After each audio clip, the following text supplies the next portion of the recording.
अस्सलामुअलैकुम। Cook with Huma रज़ी में हम आपको खुशामदीद कहते हैं। आज हम आपके लिए लेकर आए हैं एक और बेकिंग की रेसिपी। जी, आज हम बनाने जा रहे हैं नान खताई। तो आइए देखते हैं नान खताई के लिए हमें किन चीज़ों की ज़रूरत है। नान खताई के लिए मैंने लिया है, ये एक शॉर्टली घी के नाम से आता है, ठीक है। ये मार्केट में जमाया मिलता है। देखिए ये इतना हार्ड होता है, ठीक है। ये मुख्तलिफ ब्रांड जो हैं, मुख्तलिफ कंपनीज जो हैं वो बना रही हैं। आप देख लीजिएगा कि आपकी नियरेस्ट मार्केट जो है उसमें कौन से ब्रांड का मिल रहा है, तो वो आप ले लीजिए। अच्छा, ये मैंने लिया है 75 ग्राम। आप अपनी इसी क्वांटिटी को डबल करके आप बढ़ा सकते हैं, बना सकते हैं।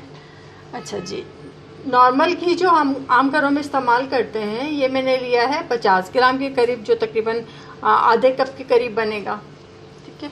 आइसिंग शुगर ली है मैंने इसके लिए 125 ग्राम, ठीक है। ये भी तकरीबन 1 कप के करीब बनी है। ये जो हमारा मेजरिंग कप होता है बेकिंग के लिए, ये उसके 1 कप के बराबर है, ठीक है। अच्छा जी, मैदा है हमारा 150 ग्राम, ये भी 1 कप के करीब है। अच्छा जी, पिंच ऑफ इसमें जाएगा सॉल्ट का। इलायची पाउडर है इसमें 1 टीस्पून के करीब, और थोड़े से बादाम कटे हुए वो ऊपर डालेंगे। अच्छा जी, और ये केवड़ा एसेंस, ठीक है ना, चंद ड्रॉप केवड़ा एसेंस के भी जाएगा, और अंडे की जर्दी इसके ऊपर लगाने के लिए, ठीक है। तो ये थी टोटल हमारी चीज़ें। अब हम अपनी इसकी तैयारी करते हैं और आपको दिखाते हैं। चलें जी, अब हम अपनी तैयारी करते हैं। ये हमने पहले शॉर्टली घी डाला, ठीक है। अब हम इसमें अपना ये नॉर्मल घी डालेंगे, ठीक है। अब हम इसमें डालेंगे अपनी ये शक्कर, डालेंगे नमक, डालेंगे पिसी इलायची, ठीक है। अब हम इसको अच्छी तरह से मिक्स कर लेंगे कि ये बिल्कुल एक क्रीम की शक्ल में आ जाए, ठीक है। और उसके बाद फिर हम इसमें अपना बाकी प्रोसेस स्टार्ट करेंगे, ठीक है। जब तक मैं इसको मिक्स करती हूँ अच्छी तरह से, इसको इस तरह से, शॉर्टली घी जो है वो थोड़ा सा हार्ड होता है, इसको आप इस तरह से करके, अगर आप इलेक्ट्रिक बीटर से करेंगे तो अच्छी बात है, और अगर नहीं है तो आप इसी तरह से हाथ से पहले इसको कुचल लीजिए, और उसके बाद फिर आप इसको मिक्स कर लें, और उसके बाद फिर हम इसमें मैदा शामिल करके इसको गूंदेंगे, ठीक है। चलें जी, जब तक ये मैं करती हूँ और फिर आपको दिखाते हैं। चलें जी, ये देखिए ये हमारी सारी चीज़ें मिक्स हो चुकी हैं, ठीक है ना, अच्छे से बिल्कुल एक आ गया है क्रीम की शक्ल में, ठीक है। अब हम इसमें डालेंगे अपना ये जो मैदा था वो हम इसमें शामिल करेंगे, ठीक है। इलायची का पाउडर आ गया, ठीक है। इसको फिर इस ऐसे मिक्स करके फिर हम इसको एक डो की शक्ल देंगे, ठीक है। और नॉर्मली जैसे आटा गूंथते हैं ऐसे हम इसको मसल के गूंथ देंगे। चलिए, जब तक मैं इसको गूंथती हूँ और उसके बाद जब इसकी थोड़ी सी शक्ल निकलती है तो फिर आपको दिखाते हैं, ठीक है। बाकी सारा काम आपके सामने ही करेंगे। सॉरी, अब इसमें डालेंगे हम चंद ड्रॉप अपने केवड़ा एसेंस के, ठीक है, और डाल दें थोड़ा सा, ठीक है ना। तो इसको करते हैं मिक्स और इसको गूंथते हैं और फिर आपको दिखाते हैं। चलें जी, ये देखिए मैंने इसकी डो तैयार कर ली है, ठीक है। और ये नॉर्मल जैसे हम अपना आटा गूंद रहे होते हैं ऐसे ही गूंदेंगे, लेकिन सर इसमें पानी नहीं डालना है। और उसके बाद आपने क्या करना है, जिसका एक ख़ास प्रोसेस होगा, इसको हम अपनी हथेली की मदद से ऐसे करके ना इसको मसल लेंगे। मसल के हम इसे गूंदेंगे, और उसके बाद फिर हम इसको 3 से 4 मिनट का रेस्ट देंगे। रेस्ट देने के बाद फिर हम इसकी नान खताइयाँ काटेंगे, और फिर हम इसको पहले से गरम ओवन में इसको हम बेक करेंगे। चलें जी, ये हमारा आटा हो गया है, ठीक है। अब हम इसका आगे का प्रोसेस करते हैं और फिर आपको दिखाते हैं। कुछ नहीं करना है इसके आगे, बस इसको ऐसे हम करके बेल लेंगे।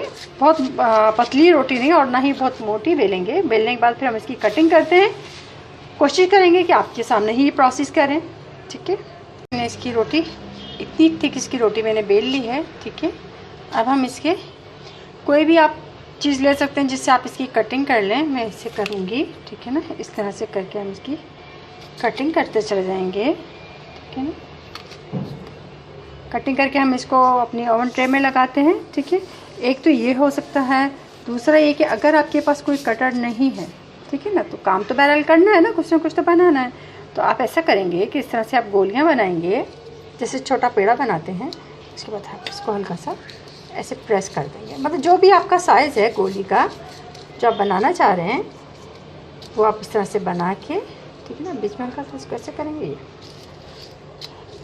मैं ये वाली भी बना के दिखाती हूँ। हमारी नान खताई जो है वो तमाम की तमाम बन चुकी हैं। मैंने इसके ऊपर अंडे की जर्दी लगाई और उसके ऊपर फिर मैंने बारीक कटे बादाम डाल दिए हैं, ठीक है। ये हो गया। अब हम इसको बेक करने के लिए रखते हैं, तो 10 से 12 मिनट में ये बेक हो जाएंगी, ठीक है। ये बेक होती हैं फिर हम आपको दिखाते हैं। ये देखें, ये हमारी नान खताइयाँ बिल्कुल तैयार हो चुकी हैं। और अगर मैं नीचे से आपको इसको दिखाऊँ, ये देखें नीचे भी इसका कलर आ चुका है, ठीक है। ये होगी। अभी जैसे ये ठंडी होती है फिर हम आपको इसको निकाल के दिखाते हैं अपनी सर्विंग प्लेट में, ठीक है। चलें जी, ये देखिए हमारी नान खताइयाँ रेडी। जो हमने एक और बैच में रखा था वो तैयार हो गया, ठीक है। अब अगर ये थोड़ा सा ठंडा हो जाए तो मैं आपको इसको पलट के दिखाऊँ। ये देखिए नीचे से भी इसका कलर आ चुका है, ठीक है। अब ये गर्म है तो इसलिए अभी मैं इसको निकाल नहीं पा रही हूँ, ठीक है ना। जैसे ही थोड़ा सा ठंडा होता है फिर हम इसको निकालते हैं अपनी सर्विंग प्लेट में और फिर आपको दिखाते हैं ज़बरदस्ती नान खताई। ये जी, ये देखिए हमारी नान खताइयाँ बिल्कुल रेडी हो चुकी हैं, ठीक है। अभी अगर मैं इसका नीचे से आपको कलर दिखाऊं तो ये देखिए नीचे से भी इसका कलर आ चुका है। तो जी ये थी हमारी आज की रेसिपी, ज़बरदस्त सी नान खताई, बहुत आसानी से और कम इंग्रेडिएंट्स के साथ साथ जल्दी बनने वाली। उम्मीद है आपको हमारी आज की रेसिपी पसंद आएगी। अगर आपको हमारी रेसिपीज़ पसंद आ रही हैं तो please like, subscribe and share ज़रूर कीजिएगा। अगर इसके अलावा कुछ और सीखना चाहते हैं तो हमें कमेंट्स बॉक्स में लिख के बताइए। हम कोशिश करेंगे कि आपके लिए अच्छी और आसान सी रेसिपीज़ लेकर आएँ। अपनी आज की इस रेसिपी के साथ हम आपसे कुक विद हुमारा जी से इजाज़त चाहेंगे। फिर मिलेंगे किसी नई और आसान और अच्छी रेसिपी के साथ। तब तक के लिए अल्लाह हाफिज़।